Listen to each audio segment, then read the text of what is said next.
Es domāju, ka pēc šīs intervijas ar CSDD transporta līdzekļu kontrolas un certifikācijas daļas vadītāju Liepiņkungu, es domāju, ka daudz, kuri pat vēl uz mani skatījās līdz šim ar pozitīvām domām, skatīsies bišķīt šķērsāk. Jo tikko pieņemtais likums, man liekas, nav gluži. Bet, kā mūsu 100 gudrās galvas lēmušas, tā arī ir. Tātad mēs stāstīsim šodien par. Acīm redzot, tad tas, par ko mums būtu jārunā, ir izmaiņas likumā par vieglo automobīļu un to piekabju tehniskās apskates periodiskumu. Tas nozīmē, cik bieži tehniskā apskate jāveic ir viegliem automobīļiem. Tas nozīmē, ka ar nākamo gadu, uzsvēršu vēlreiz, ar nākamo gadu 1. janvāra stāsies spēkā likuma izmaiņas, kad tehniskā apskate jauniem transporta līdzekļiem ir jāveic pirmo reizi pēc 2 gadiem, tad nākamā tehniskā apskate atkal jāveic pēc 2 gadiem, un tad visas pārējās ir jāveic katru gadu. Un šī kārtība attieksies arī uz mazajām piekabēm, tā saucamajām piekabēm, kurām pilna masa ir līdz 3,5 tonnām. Ir arī otri, normatīva izmaiņas, otras. Šobrīd valdībā ir apstiprināti jaunie tehniskās apskates noteikumi, kuri gan stāsies spēkā nevis ar 1. janvāri, bet ar 1. martu. Tātad nākamā gada 1. martu stāsies spēkā jaunie tehniskās apskates noteikumi. Ar ko viņi būtiski atšķirsies no tiem, kas ir darbībā, šobrīd? Tātad būtiskākās atšķirības šajos noteikumos pret tiem, kas uz doto brīdi ir spēkā, ir pirmais, kad mainīsies visu tā saucamo defektu numerāciju.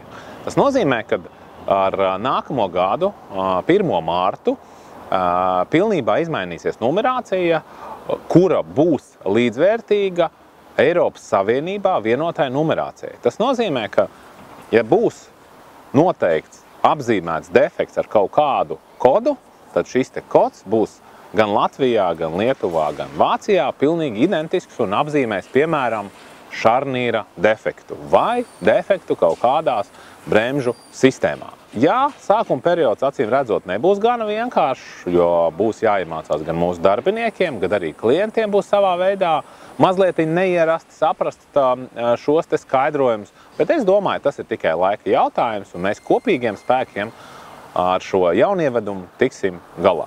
Es saprotu, ka trīnieks saņemts tehniskajā apskatē, tas ir tas, ka transporta līdzeklis vairs nedrīkst vispār piedalīties satiksmē. Mēs viņu izlaižam uz ielas, kas notiek tālāk. Es gribētu teikt, mēs viņu gluži neizlaižam uz ielas, jo saņemot tehniskajā apskatē 3. vērtējumu, transporta līdzeklim netiek piešķirta pielaide piedalīties ceļu satiksmē. Tas nozīmē, ka mēs atļaujam izbraukt tikai ārā no tehniskās apskates stacijas.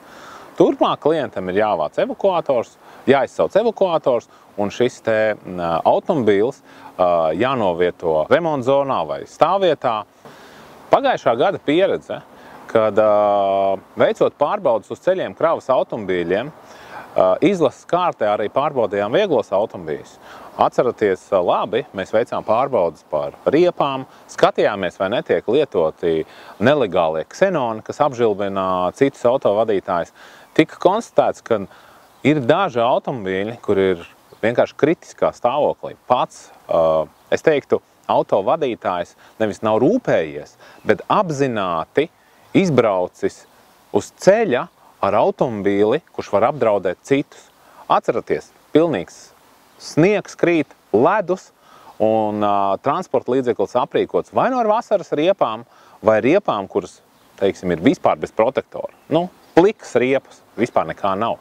Tad šādu transporta līdzekli, lai atvieglotu turpmāko, teiksim, gan policistu darbu, gan mūsu darbu, jaunajos noteikumos ir iestrādāta norma, ka, ja transporta līdzeklis ir bīstams uz ceļa un var apdraudēt jebkuru citu ceļu satiksmes dalībnieku, šim transporta līdzeklim tiks pārtraukta, aizliegta, pareizāk sakot, es teiktu, aizliegta dalība turpmākajā ceļu satiksmē. Un ko tas nozīmē? Tiks noņemta ne tikai reģistrācijas numurzīme, tiks noņemta arī uzlīme stiklā un šīs numuru zīmes tiks nogādātas uz tehniskās apskates staciju, kuras varēs atjaunot tikai tad, kad būs novērsti minētie defekti.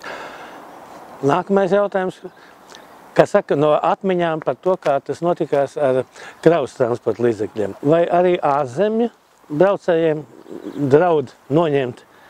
Protams, būtība jau ir nepielaist, ka ir potenciāls teiksim, ceļu satiksmes negadījuma izraisītājs, kura sekas var būt dramatiskas, kura sekas var būt bojā gājuši cilvēki, bojā gājuši bērni vai arī izraisīts nopietnas ceļu satiksmes negadījums. Tāpēc šajā gadījumā nekas netiks šķirots. Ja transporta līdzeklis ir kritiskā stāvoklī un apdraud citus, šāda transporta līdzekļa turpmāku dalību mēs vienkārši nedrīkstam pieļaut ceļu satiksmē. Šie noteikumi stāsies spēkā ar 1.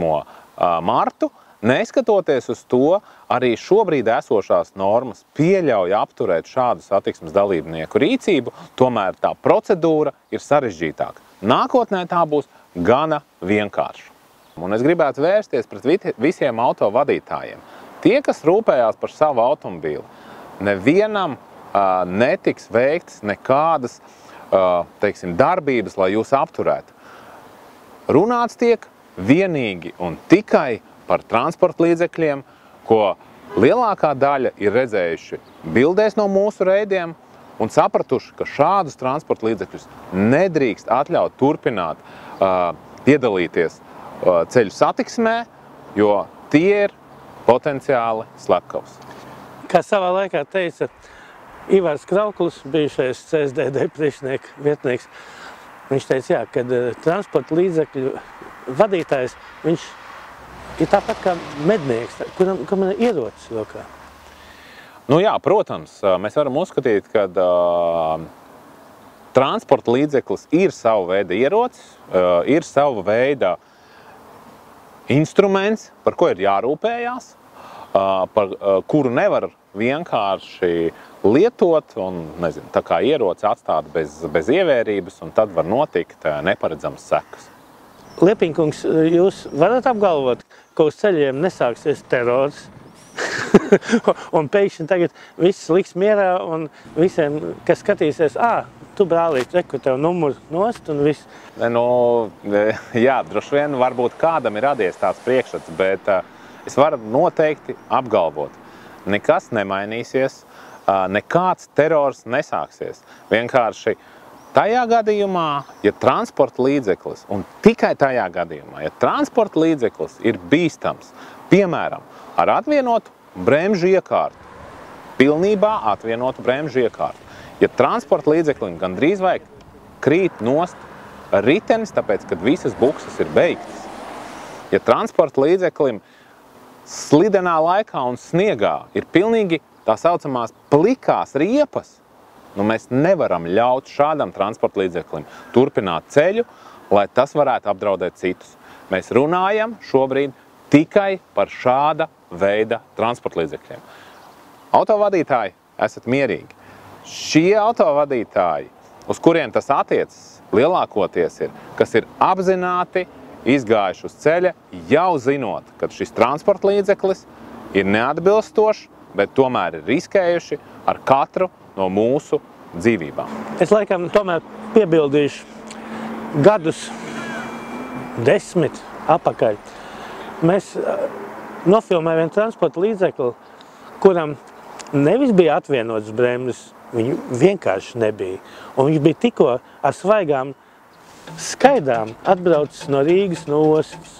Un mēs viņu kaut kur pirms Skaistas kalnas, es pareizi atceros, satikām. Es domāju, Uldi, ka šeit ir tiešām vietā jautājums, vai kāds ir gatavs sev atbildēt pats sev, ka būtu iebildes pret to, ka šādi potenciāli slepkavas varētu turpināt ceļu. Es domāju, ka nē.